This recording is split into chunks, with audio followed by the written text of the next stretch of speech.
Traditions are often cited as making up the foundations of a country's culture. They are rooted in history and serve as a reflection of a people's past. This can often include rituals, holidays, or even stories. Philosophers often split traditions into two categories, although not exclusively.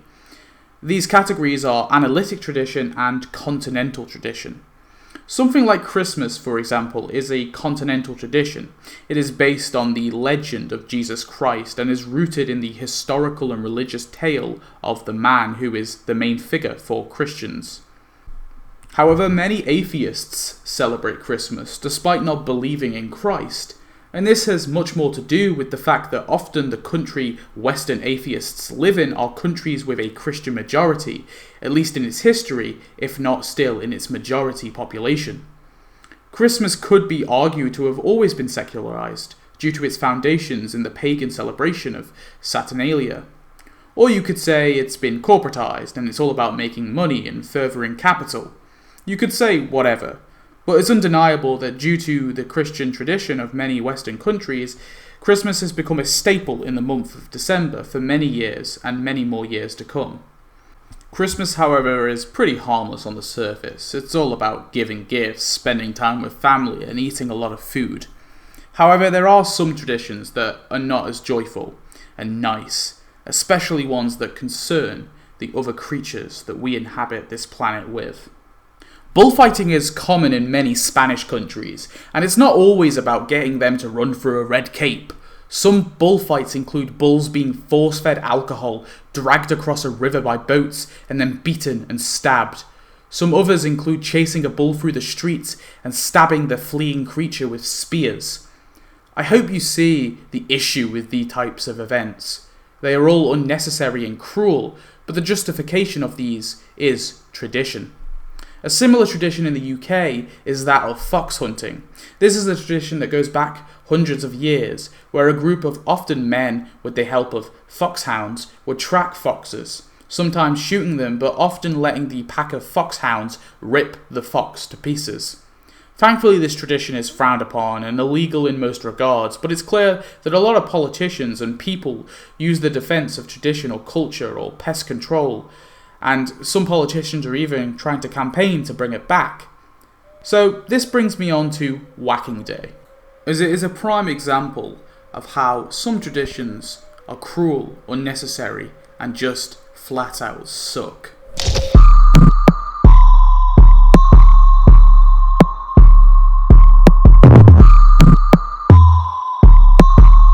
Whacking Day is Season 4, Episode 20 of The Simpsons, so we are talking about one of the earlier episodes.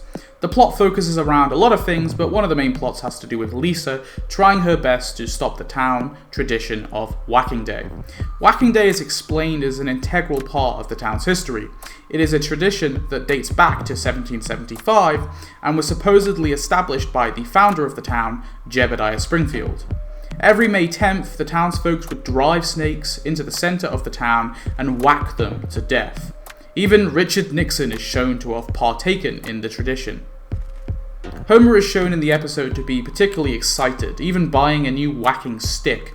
I see Homer in this episode as sort of your average guy, someone who may lack the nuance or understanding for why partaking in this tradition is cruel and unnecessary. He just grew up with this tradition, so of course he's taken part in it. Homer, though, takes it very seriously this year, presumably more so than previous years due to Lisa's heightened objection. He's trying all sorts of moves and practicing on these dummy snakes. Lisa, though, doesn't appreciate it and asks if there is something wrong with her for not liking this tradition. Homer, though, encourages her to join in. When Bart and Marge go to Fort Sensible, we see that there are cracks in the historical accuracy of this tradition. Bart notes that the dates that Jebediah Springfield was supposedly founding the town and establishing the first Whacking Day, he was also said to be at Ticonderoga. The security guards see Bart questioning this, and he and Marge are ejected from the fort. It's clear here that the Whacking Day tradition is based on a falsehood, giving its legitimacy even less credibility.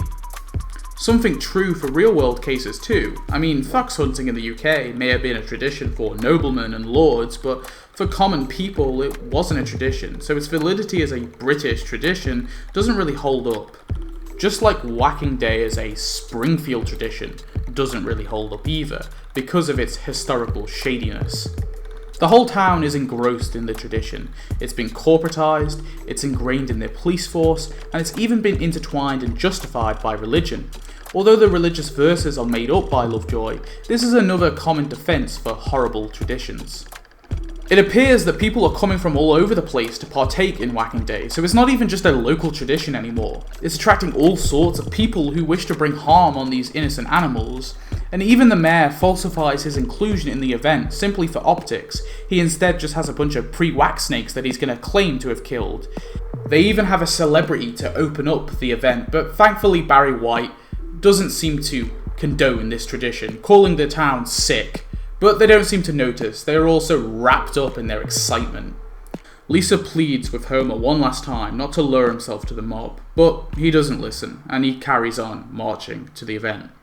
Whacking Day begins. People shoot and bash the fleeing snakes, causing them to harm Mr. Largo. It's arguable that here the show is trying to show us that conducting such unnecessary cruelty can actually cause harm to others.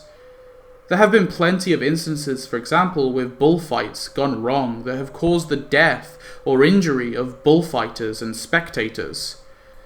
Bart and Lisa come up with a plan to draw in the snakes with music vibrations in order to save them, but they don't have anything that is the right tempo. But luckily, Barry White is passing by, so he provides that rhythm they need.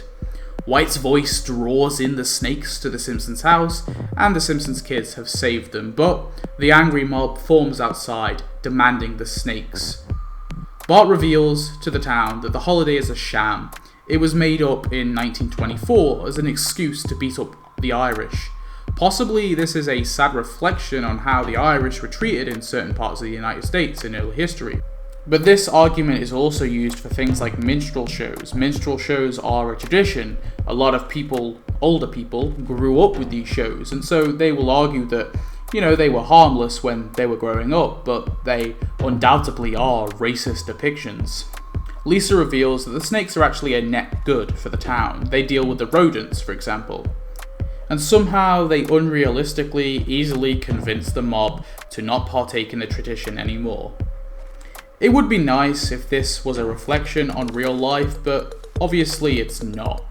It's unrealistic. If this tradition really existed, this would not end, as bullfights have been going on for many years. People still defend things like fox hunting. These types of traditions will be defended for a long time. The snakes, though, go free into the wild and are saved. They slither into the sunset. This episode shows us how a lot of traditions can be unnecessary and based in cruelty. It shows that a lot of the time holidays are based on lies or myths. Christmas, for example, is meant to be a celebration of the birth of Christ, but Jesus wasn't born on December the 25th. There was no snow, there was no donkey, there was no innkeeper. These were things that were added to make the tale grander. I am not trying to take away from Christmas as a holiday, but even something as innocent as this is actually not that based in its religious text. These traditions, like Whacking Day and bullfighting, have net harms like ruining the ecosystem and endangering your fellow man. Whacking Day shows us a lot about traditions and why certain traditions are outdated and suck. Some, though, are good. Christmas, like I said, is a good example of tradition, at least in my humble viewpoint. But we must recognise that some traditions do just suck.